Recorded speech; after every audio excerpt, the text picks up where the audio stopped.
Bismillahirrahmanirrahim. Assalamualaikum warahmatullahi wabarakatuh. Alhamdulillah wassalatu wassalamu ala Rasulillah Sayyidina wa maulana Muhammad ibn Abdullah wa ala alihi wa sahbihi wa man da'a bi da'watihi wa istanna bi sunnatihi ila yaumi liqa'i rabbih wa ba'd. Para asatiz, para ustaz, guru-guru kita semua, bapak-bapak, ibu-ibu, hadirin hadirat, anak-anak santri tahfiz Quran Nurul Azhar, yang besar tak mau gelar, yang kecil tak dapat disebut nama, tokoh masyarakat, alim ulama, cerdik pandai, insyaallah semuanya dimuliakan Allah Subhanahu wa taala. Amin ya rabbal alamin. Ada satu tempat itu hanya lubang batu saja. Banyak di tempat kita ini tempat yang lebih cantik, lebih tinggi, lubang batu, gua namanya kata orang. Tapi tempat itu menjadi mulia, dikunjungi seluruh orang di dunia, yang sampai ke sana mau naik ke atas. Kenapa? Karena Al-Quran turun di situ. Iqra bismi rabbikal ladzi khalaq, khalaqal insana min 'alaqin, iqra wa rabbukal akramul ladzi 'allama bil qalam, 'allamal insana ma lam ya'lam. Artinya, kalau Quran tidak turun di situ, dia menjadi tempat biasa-biasa saja. Tapi setelah Al-Quran turun di situ, maka dia menjadi tempat yang luar biasa.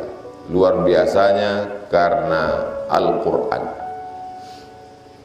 Malam, tadi malam kita menginap di Bagan Benio.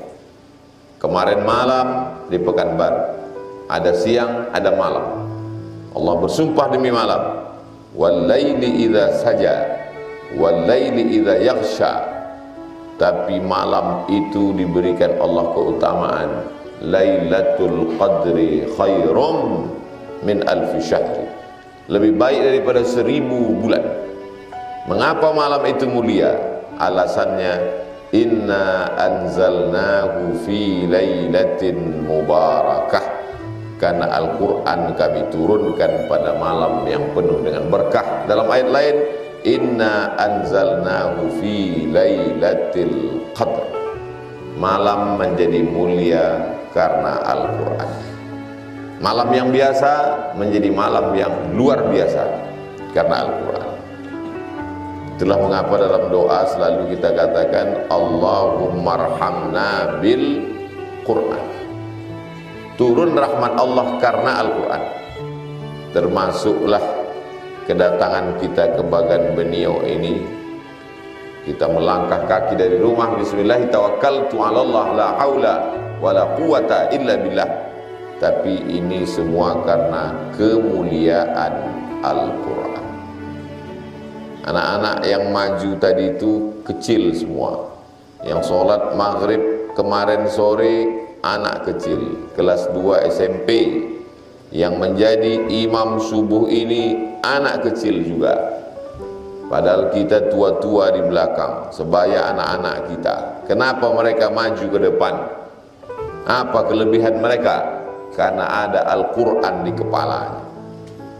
Siapapun orangnya, apapun makhluknya, kalau dia bersanding dengan Al-Quran, maka dia ikut menjadi mulia. Gua menjadi mulia karena Al-Quran. Malam menjadi mulia karena Al-Quran. Anak kecil menjadi mulia karena Al-Quran.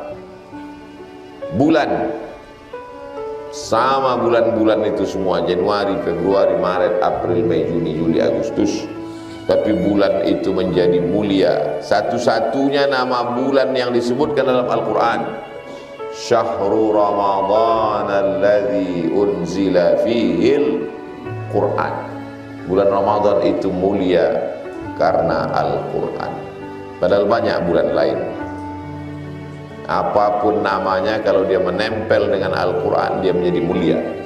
Siapapun orangnya, kalau dia bersama dengan Al-Quran, dia menjadi mulia.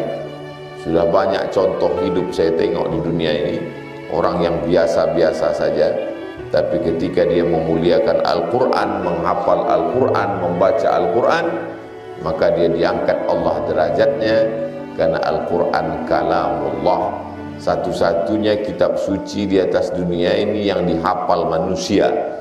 Kalau terbakar semua Al-Quran di dunia ini, tidak ada lagi Al-Quran yang dicetak di dalam perpustakaan, di toko buku, tiba-tiba hilang dari peredaran, kitab suci yang lain ikut hilang, tapi Al-Quran tidak hilang.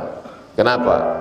Karena Al-Quran tidak ditulis, Al-Quran tidak dicetak saja, tapi Al-Quran dihafal, disimpan di hati anak-anak penghafal Quran. Jadi sesungguhnya yang kita buat pesantren Nurul Azhar di Bagan Benio, kita ingin supaya Bagan Benio ini menjadi kampung yang mulia karena Al-Quran. Kita ingin supaya anak-anak kita ini diangkat Allah derajatnya karena Al-Quran. Kalau derajatnya diangkat karena dia pejabat, paling lama 2 periode. Kalau diangkat Allah kedudukannya karena dia kaya, nanti kalau dia miskin dia jatuh lagi. Tapi kalau karena Al-Quran, tidak ada orang meninggalkan Al-Quran. Kalau kita bukan penghafal Quran, tapi kita ingin menjadi orang yang dapat pahala seperti penghafal Quran, maka mudah saja caranya. Bangunkan sekolah penghafal Quran, ikut membantu penghafal Quran. Ibu-ibu yang tidak hafal Quran tapi ingin dapat pahala macam penghafal Quran, anak-anak ibu hafal Quran, ibu dapat pahalanya 24 jam tak putus. Anak-anak penghafal Quran ini minimal, paling minim sedikit-dikitnya mengulang hafalan 1 hari 2 juz, 1 bulan khatam 2 kali, 1 tahun dia menghatamkan Quran 24 kali. Tidak ada orang yang paling bahagia kecuali orang yang pernah mengandung penghafal Quran. 9 bulan 10 hari dalam perut ibu, 2 tahun ibu susukan, dibesarkan dengan tetes peluh keringan air mata, menjadi penghafal Quran. Itulah rahim yang paling mulia.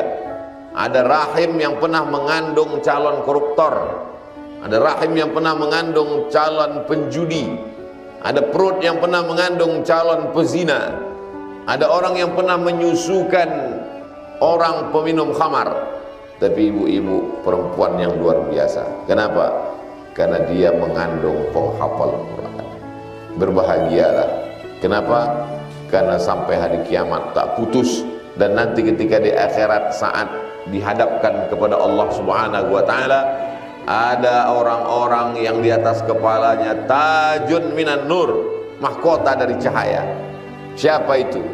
Itulah dia ayah dan ibu yang anak-anaknya penghafal Quran. Doakan mereka pagi, petang, siang, malam. Bacakan anak-anak ini Al-Fatihah. Setiap malam tahajud di sujud terakhir dalam hati, ya Allah, cepat anakku ini menghafal Quran. Bukakan pintu hatinya. Nanti Pak Ustadz kalau dia sudah hafal Quran gimana? Kalau dia sudah hafal Quran 3 tahun, dia akan diajarkan membaca kitab pakai metode Al-Miftah selama 8 bulan sampai setahun. Sesudah dia bisa baca kitab Nahwu, Sharaf, Ma'ani, Balaghah, Bayan, barulah kemudian dia mendalami makna isi Al-Quran, fikihnya, akidahnya, akhlaknya, tasawufnya, usul fikihnya, sehingga dia mengerti. Banyak orang yang hafal Quran tapi tak tahu isi Quran. Banyak yang bisa bahasa Arab tapi tak hafal Quran. Kita mau anak-anak kita ini dapat dua-duanya. Dia hafal Quran, bisa baca kitab kuning, menguasai fikih, ngerti hadis, tafsir, akidahnya Ahlussunnah wal Jamaah, fikihnya berpegang dengan mazhab Syafi'i. Dimanapun dia akan dicari orang, walaupun di dalam lumpur yang dalam, berkubang, bau busuk, sampah, kalau memang intan dicari orang. Walaupun diletakkan di dalam etalase kaca di mall yang mahal, kalau memang pasir dibuang orang. Memang sudah begitulah rupanya takdir. Walaupun berada di dalam kubangan sungai, di dalam lumpur, akan dikais orang, dicari orang, diayak orang, ditampi orang. Kenapa? Karena dia adalah emas. Walaupun tinggal di dalam istana, tapi kalau dia sampah akan dibuang orang. Kalau memang dia sabut, dia akan terapung. Kalau memang dia batu, dia akan tenggelam. Kita insya Allah yakin dan percaya anak-anak ini adalah butiran-butiran permata yang diasah agak 2-3 kali asah, jadi dia insya Allah. Kalau dia sudah diasah 2-3 kali, 30 kali asah tak juga jadi, berarti dia bukan batu permata. Dia apa? Batu gilingan. Apakah batu gilingan tak ada gunanya? Ada. Tak enak makan kita kalau tak ada batu gilingan, sambal belacan. Jangan sepelekan, jangan rendahkan harkat martabat anak-anak kita. Semua sudah diberikan kedudukan di hadapan Allah. Kita tinggal berusaha saja.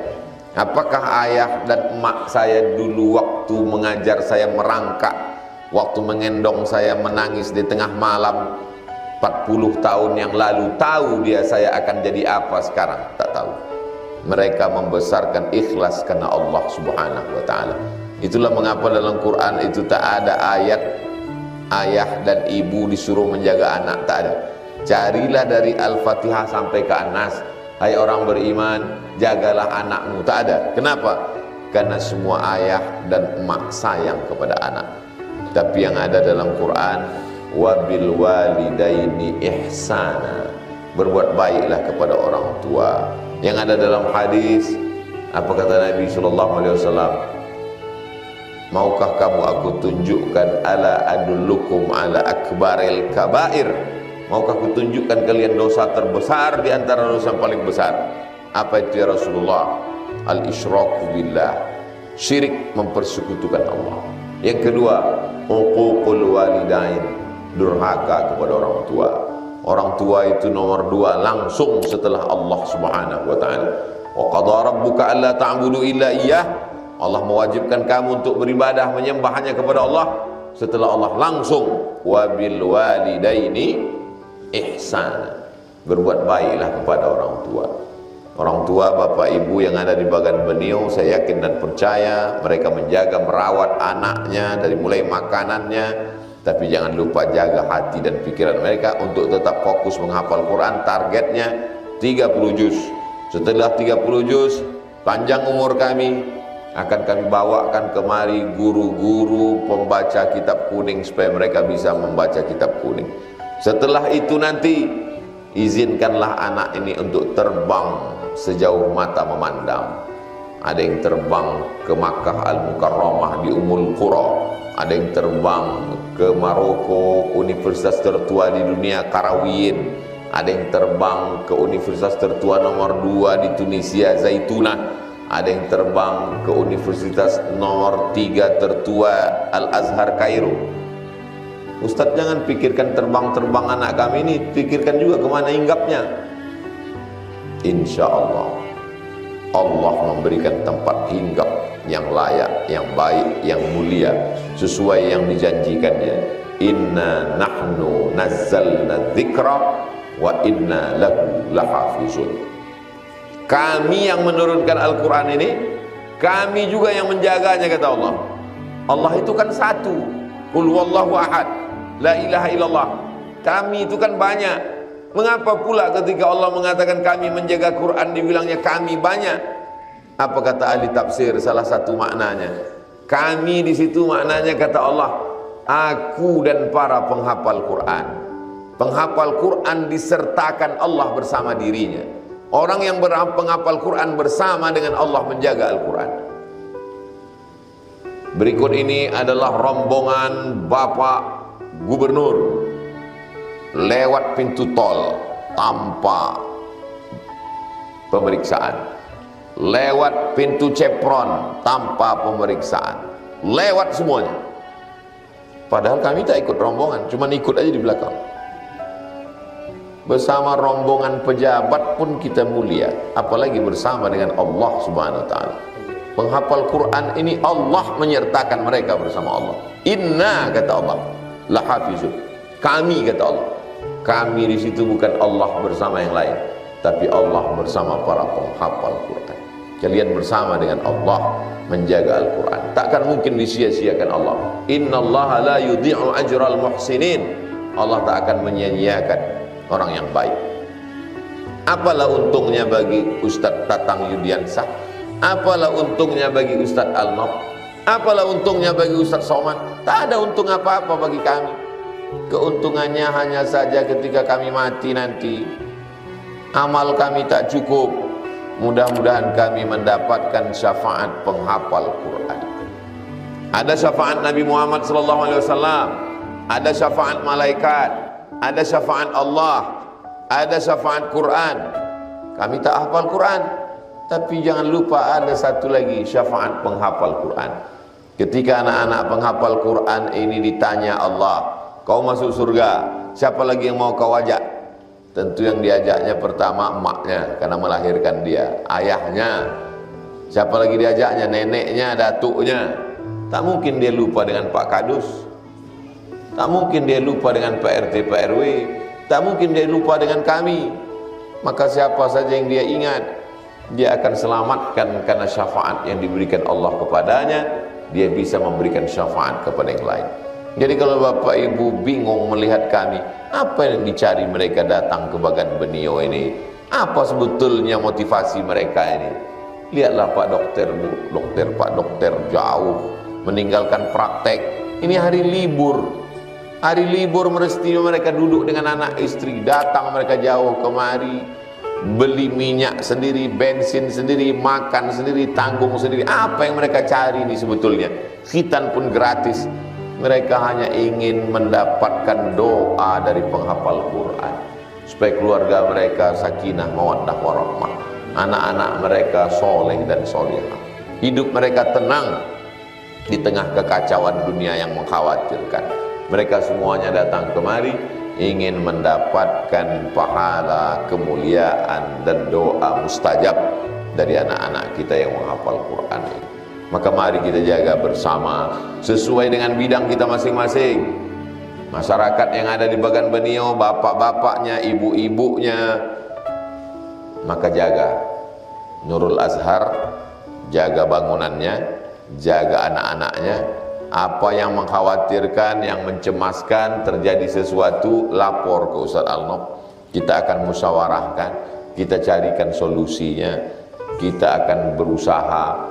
Setelah berusaha bertawakal kepada Allah, wa may yattaqillaha yaj'al lahu makhraja. Siapa yang takwa kepada Allah, dikasih Allah jalan keluar. Wa yarzuqhu min haitsu la yahtasib, dikasih Allah rezeki dari jalan yang tak disangka-sangka. Setahun yang lalu kita datang kemari ditunjukkan tanah kosong masih semak. Terpikir kita bahwa akan ada di sana 3 kelas, akan ada rumah guru, akan ada kantor. Tak ada terpikir. Wa yarzuqhu min haitsu la yahtasib, dikasih Allah dari rezeki yang tak disangka-sangka. Wa may yatawakkal 'ala Allah, siapa yang menyerahkan urusannya kepada Allah, fahuwa hasbuh, maka Allah yang akan memperhitungkannya, Allah yang akan menolongnya. Yang menolong kita tak ada satu apapun. Kita tak pernah membuat proposal membawa ke gubernur, ke bupati, ke wali kota, ke pejabat, ke orang kaya. Belum pernah sampai hari ini saya menandatangani proposal. Kita bukan tukang jual proposal. Kita hanya berusaha, berdoa, hasbunallahu wa ni'mal wakil, ni'mal maula wa ni'man nasir, wala haula wala quwata illa billah. Anak-anak yang mengulang hafalannya dari mulai tahajud malam, mereka ini bangun malam. Kenapa kita kemari jam 4? Karena begitulah anak-anak santri bangun jam 4 mengulangi hafalan Quran dalam tahajud. Salat subuh mengulangi murojaah, pagi, zuhur, asar, maghrib, isya, habis isya murojaah lagi, jam 10 malam baru mereka tidur. Begitulah seterusnya setiap hari. Kita bantu mereka, kita kasih semangat mereka, jangan jatuhkan mental mereka. Katakan harapan-harapan. Orang bisa hidup 3 bulan kalau tidak ada sagu, tak ada jagung, tak ada beras, tak ada gandum. 3 bulan orang bisa hidup. Andai kering sungai, danau, 3 hari orang masih bisa hidup. Tapi kalau sudah dihilangkan harapannya, 3 detik dia hidup. Habis itu dia pun akan melihat tali kelambu macam untayan tangan bidadari, gantung diri dia karena hilang harapan. Jangan hilangkan harapan anak-anak kita, jangan jatuhkan mental mereka, bangkitkan semangatnya, tunjukkan bahwa dunia ini luas, doakan mereka pagi, petang, siang dan malam. Jangan pernah menghancurkan masa depan mereka dengan kata-kata yang meluluh lantakkan perasaan hati mereka. Yang memberikan semangat itu kita tak tahu entah apa yang akan terjadi besok. Surat Luqman, wa ma tadri nafsum madza taksibu ghadan. Tak ada yang tahu apa yang terjadi besok pagi. Tak jadi apa mereka ini ke depan. Kita hanya berusaha saja mengantarkan mereka ke pintu kesuksesan. Setelah mereka sukses, mereka akan punya keluarga, mereka akan membangun negeri ini. Kita hanya mendapatkan limpahan-limpahan keberkahan-keberkahannya insyaallah. Mudah-mudahan apa yang kita lakukan ini diridhai Allah Subhanahu wa taala, dan memang hanya mencari ridha Allah. Ilahi anta maksudi wa ridhaka matlubi. Ilahi anta maksudi, yang kami maksud ini hanya engkau. Wa ridhaka matlubi, yang kami cari ini hanya ridhamu. Kalau mencari surga tak dapat ridha. Semua orang yang masuk surga ditanya Allah, "Madza turidun?" Kamu mau apa wahai penghuni surga? Kata penghuni surga, ada satu kami yang belum dapat. Apa itu? Ridhaka. Ridhamu kami belum dapat. Itulah mengapa kita berdoa tak minta surga, tapi kita minta ridha. Allahumma inna nas'aluka ridhaka wal jannah. Karena semua yang mendapat ridha pasti dapat surga. Tapi yang mendapat surga belum tentu dapat ridha. Kedatangan kita ke Bagan Beniau dengan tetes puluh keringat dan air mata, berbagai macam kesulitan meninggalkan keluarga, tak lain tak bukan ingin mencapai ridha Allah Subhanahu wa taala. Sehingga kalau dapat kita ridha Allah itu, kita mati nanti diundang oleh Allah, dipanggil oleh Allah. Apa kata Allah kepada orang yang dapat ridha itu?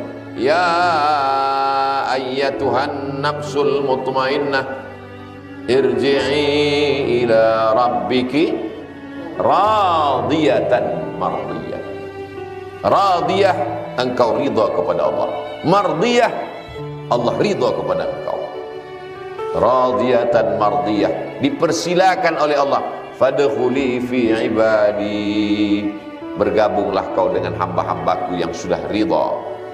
Wadkhuli jannati, masuklah ke dalam surgaku bersama hamba-hambaku yang ridha. Siapa yang dapat maqam ridha itu? Dalam tasawuf, maqam yang paling tinggi maqam ridha. Siapa yang sampai ke maqam ridha itu? As-sabiquna al-awwaluna minal muhajirin wal ansar walladzina ittaba'uhum bi ihsan. Mereka itu kata Allah, ulaika radhiyallahu anhum wa radu'an. Mereka diridhai Allah. Itulah mengapa ketika kita sebut Abu Bakr As-Siddiq radhiyallahu an, Umar bin Al-Khattab radhiyallahu an, Utsman bin Affan radhiyallahu an, Ali bin Abi Thalib radhiyallahu an, Aisyah radhiyallahu anha, Abdullah bin Abbas radhiyallahu anhuma, as-sabiqun al-awwalun radhiyallahu anhum.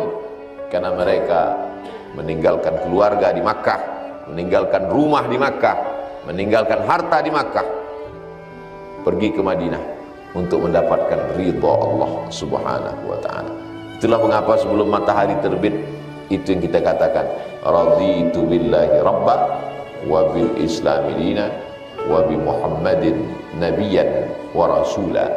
Keridhaan kita inilah yang membuat segala yang berat menjadi ringan. Orang kalau dia mendengar Bagan Beniau, mendengar ceritanya aja dia capek, menonton videonya aja dia ketakutan. Bukannya mengasih semangat, malah menakut-nakuti. Nanti kalau kalian dimakan buaya, takut-takutnya pula kita ada buaya katanya di dalam. Maka semalam waktu kami naik bot itu yang pertama ditanya sama Ustaz Henry, bang, ada buaya di sini? Kata dia, ada, tapi udah naik ke darat semua, kata dia. Itu dijawab abang tuh semalam di bot. Abang tukang bot itu tidak ustad, tapi dia memberikan semangat. Coba kalau ditakut-takutinya, ada buaya sini bang? Ada, selama setahun ini udah 15 orang mati. Apa tak balik kanan kami kemarin? Dia tidak ustad, dia tak penghafal Quran, dia bukan buya, dia hanya membawa bot, tapi dibangkitkannya semangat. Ada buaya, tapi udah naik ke darat, kata dia. Bapak Ibu yang dimuliakan Allah Subhanahu wa taala, cakap dia itu singkat pendek tapi membangkitkan semangat. Bapak Ibu yang dimuliakan Allah Subhanahu wa taala, berapa banyak orang yang ustaz, ahli agama, tapi kata-katanya menjatuhkan semangat. Maka kalau ada orang yang menjatuhkan semangat walaupun dia ustaz, itu setan. Karena setan selalu ingin menjatuhkan semangat. Asyaitanu ya'idukumul faqra. Setan selalu membisikkan kefakiran, menjatuhkan mental. Wallahu ya'idukum maghfiratan minhu wa fadla. Sedangkan Allah selalu memberikan ampunan dan membangkitkan semangat. Kalau ada orang membangkitkan semangat, dia dapat bisikan dari Allah. Kalau ada orang menjatuhkan semangat, berarti dia dari setan. Jadi kalau ada orang menjatuhkan semangat kita, mengejek, mengolok kita, tak usah dilawan, bacakan aja. A'udzubillahi minasyaitonirrajim. Karena sesungguhnya dia sedang menyampaikan bisikan-bisikan setan. Bapak Ibu yang dimuliakan Allah Subhanahu wa taala, ketika Nabi menggali parit bersama para sahabat dalam perang parit, namanya perang Khandaq, tiba-tiba ujung cangkul itu belaga dengan besi, nampak cahaya. Nampakku kalian membebaskan Yaman, kata Nabi. Pukul sekali lagi, nampak cahaya. Nampakku tadi kalian membebaskan Syam, kata Nabi. Pukul lagi, nampak cahaya. Nampakku tadi kalian membebaskan Rum, kata Nabi. Tengok bagaimana Nabi membangkitkan semangat. Ketika itu mereka hanya orang Arab Badui yang tak bisa tulis baca, primitif, tidak ada peradaban. Tapi Nabi mengatakan, kalian akan menguasai Yaman, kalian akan menguasai Syam, kalian akan menguasai Rum. Bangkitkannya semangat sahabat. Apa yang terjadi? Yaman hari ini Islam, Syam, Suriah, Lebanon, Yordania, Palestina. Rum, ada yang mengatakan Rum itu adalah Damaskus, ada yang mengatakan Rum itu adalah Turki, tapi pendapat yang kuat mengatakan Rum itu adalah Eropa. Eropa akan Islam sebelum hari kiamat. Yaman sudah dikuasai, Syam sudah, tinggal Rum. Ada yang mengatakan Rum sudah. Kapan itu? Ketika Muhammad Al-Fatih menguasai Konstantinopel, maka sesungguhnya kekuasaan Rum sudah di tangan. Tapi menurut prediksi orang Yahudi bernama Bernard Lewis, Rum belum dikuasai. Karena Rum maksudnya adalah Eropa, Inggris, Prancis, Amerika, Jerman, Itali, dan seterusnya. Itu akan dikuasai bukan dengan peperangan, tapi mereka akan bersyahadat karena kehebatan Islam. Dan kita berharap salah satu imam di Inggris, Prancis itu dari bagan beniau, insyaallah. Allahu Akbar. Berapa banyak anak-anak Indonesia yang lulus tes seleksi imam di Qatar, seleksi imam di Australia, seleksi imam di Amerika. Pernahkah ibu Ustadz Syamsi Ali itu bermimpi bahwa anaknya akan jadi imam di Amerika? Tanyalah ibu, Imam Syamsi Ali bisa menjadi imam di Amerika. Apa kata Nabi? La taftahunnal Konstantinia, kalian akan menguasai Konstantinopel. Ketawalah Abu Jahal, Abu Lahab. Bagaimana orang Islam mau menguasai Konstantinopel, kerajaan terbesar, terhebat, terdahsyat di dunia? Konstantin nama kaisarnya. Bangunannya sampai hari ini tak terpecahkan bagaimana membangun masjid begitu besar. Konstantin membangunnya. Tapi apa yang terjadi? Anak muda Muhammad Al-Fatih menguasai Konstantinopel, dirubahnya menjadi Istanbul. Kapan? 700 tahun sesudah Nabi Muhammad mengeluarkan kata-kata itu, barulah berdiri Konstantinopel, tunduk di bawah kekuasaan Muhammad Al-Fatih. Ditulislah di pintunya, Ni'mal amiru amiruha, sebaik-baik pemimpinnya adalah pemimpin Muhammad Al-Fatih. Wa ni'mal jaisyu dzalikal jais, dan pasukannya yang paling terbaik juga pasukan itu. Barulah orang berkata, betul apa yang dikatakan Nabi Muhammad sallallahu alaihi wasallam. Ketika anak-anak ini nanti menjadi orang besar, menjadi pemimpin, menjadi penghafal Quran, menjadi dokter spesialis, menjadi pengacara, menjadi rektor, mungkin kita tak lagi ada di atas dunia ini.